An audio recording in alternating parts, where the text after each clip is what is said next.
Assalamualaikum warahmatullahi wabarakatuh.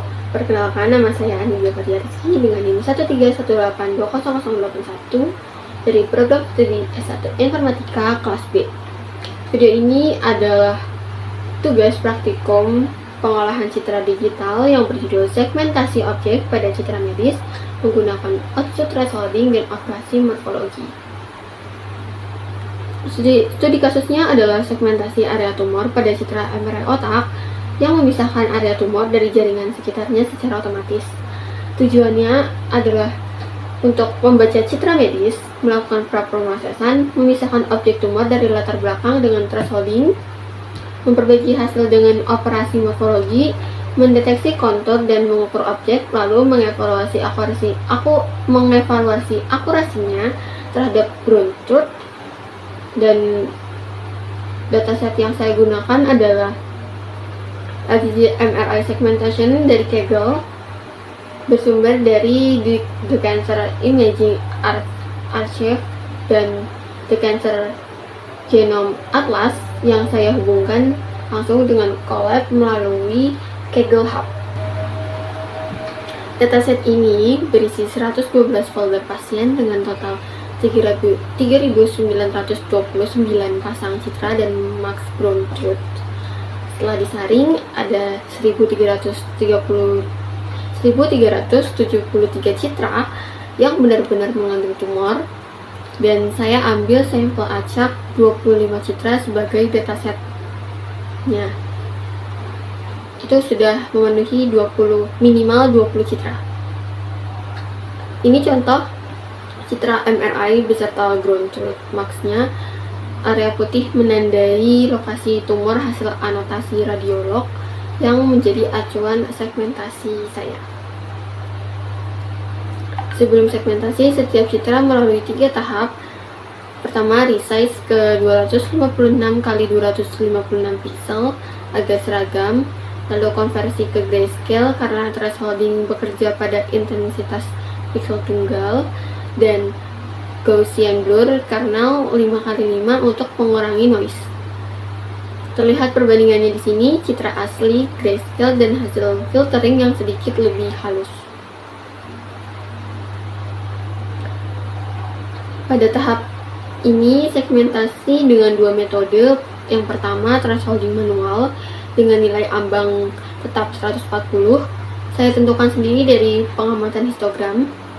Kedua, output thresholding yang menentukan ambang otomatis per citra dengan meminimalkan variasi intrakelas menggunakan CV2 threshold dan CV2 threshold flag trace output.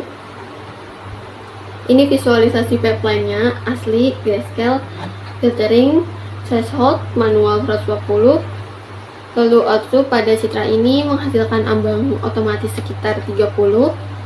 Nilai output berbeda-beda tiap citranya, sementara nilai manual saya samakan untuk semua. Hasil thresholding awal masih ada noise dan lubang kecil, jadi saya terapkan 3 operasi morfologi berurutan, dari opening untuk menghilangkan noise, closing untuk menutup lubang dalam objek, dan dilation untuk merapikan tepi. Terlihat sebelum morfologi hasil output masih kasar. Setelah opening dan closing, objek menjadi jauh lebih rapi dan solid. Lalu setelah citra biner siap, saya deteksi kontur dengan CV2 fine contours, lalu hitung jumlah objek dan luas dalam pixel, dan menyaring kontur yang terlalu kecil sebagai noise. Contohnya, citra ini terdeteksi satu objek seluas sekitar 27.000 pixel dengan kontur merah dan bounding box hijau di sekelilingnya. Seluruh hasilnya saya simpan dan kompres ke file zip. Karena datasetnya punya ground truth max, saya evaluasi secara kuantitatif dengan 4 metrik IOU, dice koefisien, precision, dan recall. Dijalankan seluruh 25 citra.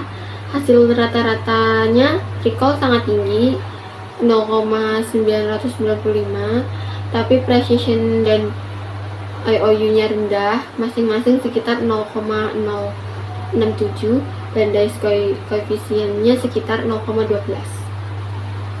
Yang artinya segmentasi saya berhasil mencakup hampir seluruh area tumor, tapi juga ikut menyertakan jaringan otak normal yang jauh lebih luas dari tumor sebenarnya.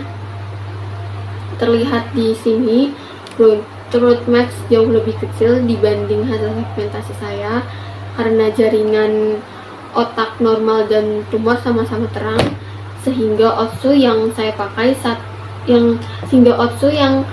hanya pakai satu ambang global lebih berhasil memisahkan otak dari latar belakang dibanding memisahkan tumor dari jaringan otak. Jadi kesimpulannya, seluruh tahapan segmentasi, praproses,an, thresholding manual dan Otsu, morfologi hingga analisis dan evaluasi objek berhasil saya implementasikan. Otsu thresholding lebih unggul dibanding manual karena adaptif terhadap percitranya. Namun thresholding global masih terbatas memisahkan tumor dari jaringan otak yang intensitasnya mirip, terlihat dari precision dan IOU yang masih rendah. Kedepannya saya akan mempertimbangkan blend expression sebelum thresholding, sebelum adaptive thresholding, atau pendekatan deep learning seperti UNet agar segmentasinya lebih presisi. Terima kasih. Untuk kurang lebihnya mohon maaf. Wassalamualaikum warahmatullahi wabarakatuh.